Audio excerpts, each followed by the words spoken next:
کیا واقعی یہ دنیا کی خطرناک کتاب ہے؟ اس کتاب کو پڑھنے والوں کے ساتھ کیا ہوتا ہے اور دنیا کے کئی ملکوں میں اس کتاب پر پابندی کیوں لگا دی گئی؟ کیا اس کتاب کو جنات نے یا کسی دوسری دنیا کی مخلوق نے لکھا ہے؟ اس کتاب میں کون سے قدیم علوم کو لکھا گیا ہے اور ایسے کون سے راز سے پردہ اٹھایا گیا ہے جس سے انسانیت اب بھی ناواقف ہے؟ آخر یہ کون سی کتاب ہے اور یہ اتنی پر اسرار کیوں ہے؟ پیارے دوستو، آج کی اس ویڈیو میں ہم اس پر اسرار کتاب کے بارے میں جاننے کی کوشش کریں گے۔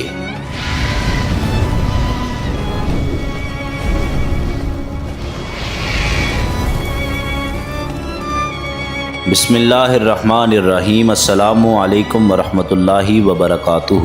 پیارے دوستو، کتابیں پڑھنا عام طور پر ایک مفید اور فائدہ مند عمل ہے، کیونکہ کتابیں ہی وہ ذریعہ ہیں جو کہ ہمیں علم اور معرفت تک پہنچاتی ہیں۔ اس کے علاوہ مسلسل کتابیں پڑھنا نہ صرف ہمارے علم اور معلومات میں اضافہ کرتا ہے بلکہ ہمارے ذہن و دماغ کو سکون پہنچانے کا ایک ذریعہ بھی بن جاتا ہے۔ لیکن کچھ کتابیں دکھنے میں جتنی آسان اور سادہ لگتی ہیں، دراصل وہ اتنی ہی پر اسرار اور خطرناک ہوتی ہیں۔ انہی کتابوں میں ایک نام شمس المعارف نامی کتاب کا ہے، جو کہ جادوئی علم، علم نجوم، قبالہ علم اور علم طلسم کا ایک بیش قیمتی خزانہ ہے۔ پیارے دوستو، اس کتاب کے متعلق سب سے پر اسرار بات یہ ہے کہ اسے لکھنے والا کون ہے، یہ بات اب بھی واضح نہیں ہے۔ کئی علماء کا ماننا ہے کہ اس کتاب کو ایک انسان کے لکھنے کے بجائے کئی مصنفین نے لکھا ہے اور اسے ایک بہت لمبے وقت میں مکمل کیا گیا ہے،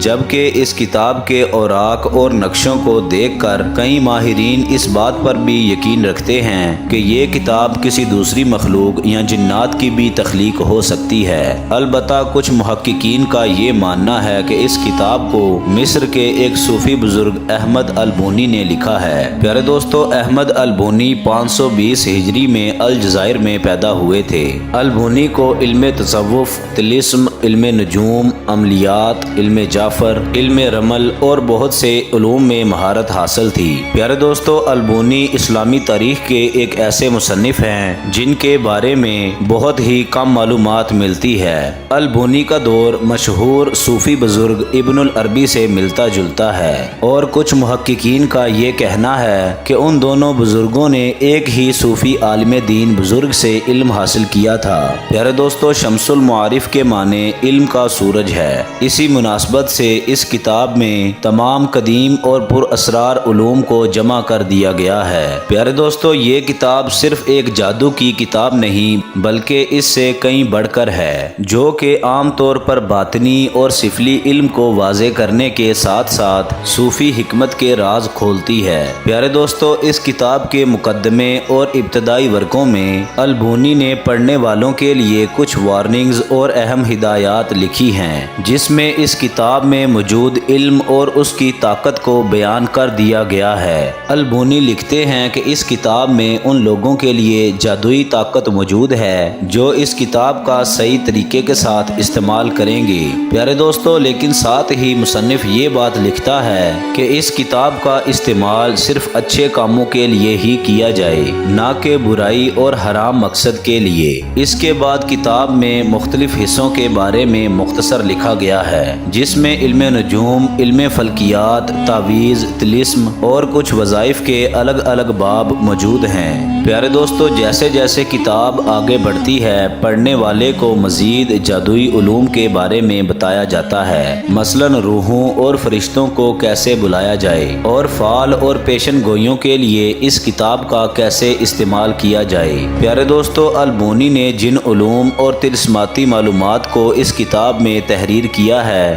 یہ انہوں نے کہاں سے حاصل کیا تھا، اس کے متعلق انہوں نے ایک واقعہ لکھا ہے، جس کے مطابق البونی کو مصر کے اہرام کے اندر ایک تابوت ملا تھا، جس کے اندر کئی علوم اور جادوئی علم کی کتابیں موجود تھیں۔ وہ کتابیں کس نے لکھی تھیں اور انہیں اہرام مصر کے اندر کیوں چھپا دیا گیا تھا، یہ بات کوئی نہیں جانتا، جبکہ بعض نے لکھا کہ خود جن ان کے اندر آ کر اس کتاب کو لکھا کرتے تھے۔ پیارے دوستو، اس کتاب میں یہ بتایا گیا ہے کہ عربی کے کچھ الفاظ الفاظ اور اعداد ایسے ہیں جن میں جادوئی طاقت موجود ہے۔ پیارے دوستو، البونی اس علم کو علم الحروف کہتے ہیں، یعنی الفاظ سے جادوئی طاقت حاصل کرنا۔ اس کتاب میں وہ تمام چیزیں موجود ہیں جن کا تعلق جادو سے ہے، خواہ وہ کسی دشمن کو تباہ کرنا ہو یا پھر کسی کی محبت پانی ہو، کسی بیماری سے شفا یاب ہونا ہو یا پھر مال و دولت حاصل کرنا ہو۔ یہ تمام چیزیں اس کتاب میں باقاعدہ خاص طریقے کے ساتھ بتائی گئی ہیں۔ پیارے دوستو، اس کتاب کے ایک خاص حصے میں جنات کے نام بھی بتائے گئے ہیں، ساتھ ہی یہ بتایا گیا ہے کہ وہ کیسے رہتے ہیں، اور اگر کسی انسان کو جنات سے شادی کرنی ہو تو اس کا طریقہ کار کیا ہے، اگر کسی جن پر قابو پانا ہو تو وہ کیسے پایا جا سکتا ہے، یہ سب کچھ اس کتاب میں موجود ہے۔ پیارے دوستو، البونی مزید لکھتے ہیں کہ اس کتاب میں دیے گئے علوم کا استعمال صرف ماہرین صوفیہ اور روحانی عالم دین کو ہی کرنا چاہیے، اور یہ عام انسان کے لیے بالکل بھی نہیں ہے، کیونکہ ان عملیات میں جان کا خطرہ بھی لاحق ہو سکتا ہے۔ پیارے دوستو، شمس المعارف نامی اس کتاب کے بارے میں یہ مشہور تھا کہ اس کتاب کو جو کوئی انسان بھی پڑھنے کی کوشش کرتا تھا، یا تو وہ انسان پاگل ہو جاتا یا پھر جنات اس پر حاوی ہو جاتے تھے، کیونکہ اس کتاب کے ذریعہ جنات کو قابو میں لایا جا سکتا تھا۔ اس لیے جنات اس کتاب کی حفاظت کیا کرتے تھے تاکہ کوئی بھی انسان اس کتاب کو نہ پڑھ سکے۔ پیارے دوستو، بعض لوگوں کا یہ کہنا تھا کہ جب بھی وہ لوگ اس کتاب کو کھول کر پڑھنے کی کوشش کیا کرتے تھے تو ایک خوفناک مخلوق ظاہر ہوا کرتی تھی جسے دیکھ کر کتاب پڑھنے والا بے ہوش ہو جاتا تھا۔ پیارے دوستو، یہی وجہ تھی کہ اس کتاب کی تصنیف کے 100 سالوں بعد تک یہ کتاب کسی نے بھی نہیں پڑھی تھی، کیونکہ اس کتاب کو پڑھنے والا کسی نہ کسی آفت میں مبتلا ہو جاتا تھا۔ کئی عرصے تک یہ کتاب صرف ایک نسخے پر لکھی رہی جسے ہرن کے خون سے ایک کھال پر لکھا گیا تھا، لیکن البونی کی موت کے بعد یہ کتاب پر اسرار طور پر کہیں پر غائب ہو گئی اور پھر یہ کتاب کسی کو نہ مل سکی۔ پیارے دوستو، لیکن پھر 200 سالوں کے بعد ایک کتاب کی دریافت کی گئی جس کے بارے میں یہ دعویٰ کیا گیا تھا کہ یہ کتاب شمس المعارف کے اصل نسخے سے نقل کی گئی ہے۔ پیارے دوستو، اس وقت یہ نسخہ محمد بن علی بن زاہد کے پاس تھا، جو کہ اس دور کا ایک مالدار تاجر تھا۔ کہتے ہیں کہ عاملین نے اس کتاب کے کچھ حصے کو نکال دیا اور اس کتاب میں رد و بدل کر دی۔ پیارے دوستو، دراصل انہوں نے اس کتاب میں سے ان حصوں کو نکالا تھا جسے پڑھنے سے جنات لوگوں پر حاوی ہو جایا کرتے تھے، اور پھر اس کتاب کے کئی نسخے بنا دیے گئے۔ لہٰذا آج کل بازار میں موجود اس شمس المعارف نامی کتاب میں کئی حد تک تبدیلی آ چکی ہے، اور یہ وہ کتاب بالکل بھی نہیں جسے البونی نے لکھا تھا۔ پیارے دوستو، لیکن اب بھی اس کتاب میں موجود طلسماتی اور کالے علوم کی وجہ سے کوئی بھی عام شخص اس کتاب کو پوری طرح نہیں سمجھ سکتا، اور اس کی کوشش کرنے والے پاگل پن، مرگی یا پھر جنون کا شکار ہو جایا کرتے تھے۔ پیارے دوستو، یہی وجہ ہے کہ آج سعودیہ عرب اور دنیا کے کئی ملکوں اور علاقوں میں اس کتاب پر پابندی لگا دی گئی ہے۔ پیارے دوستو، بہت سارے علماء البونی اور اس کی اس جادوئی تصنیف کو غیر اسلامی اور کفر قرار دیتے ہیں۔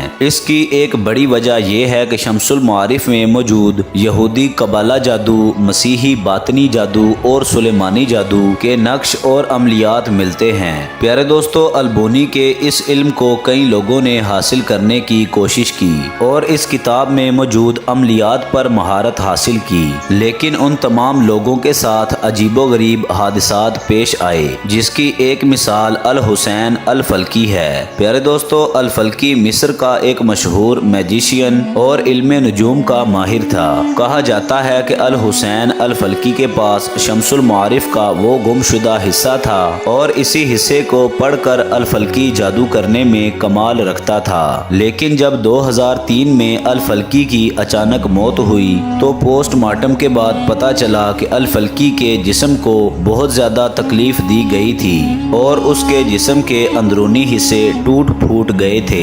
مانا جاتا ہے کہ الفلکی کی موت کسی جن کے ہاتھوں ہوئی تھی۔ کیونکہ اگر کسی عملیات میں کامیابی نہ ملے تو جن اس انسان کو ہی مار ڈالتا ہے، اور الفلکی کے ساتھ بھی یہی ہوا تھا۔ پیارے دوستو، شمس المعارف میں موجود عملیات اور قبالہ جادو نہایت ہی خطرناک اور ایک برا عمل ہے جن سے بچنا اور دور رہنا ہی بہتر ہے۔ پیارے دوستو، یہ کتاب شاید دنیا کی سب سے پر اسرار کتاب ہے جس میں موجود عملیات کا چھپا رہنا ہی انسانیت کے لیے بہتر ہے۔ دوستو، اگر آپ کو ویڈیو پسند آئی ہو، ویڈیو کو لائک کر دیں، چینل کو سبسکرائب کر دیں، بیل آئیکن کو کلک کر دیں تاکہ ہماری نئی آنے والی مزید اچھی ویڈیوز باقاعدگی کے ساتھ آپ تک پہنچ سکیں۔ اپنا خیال رکھیے گا۔ اللہ حافظ۔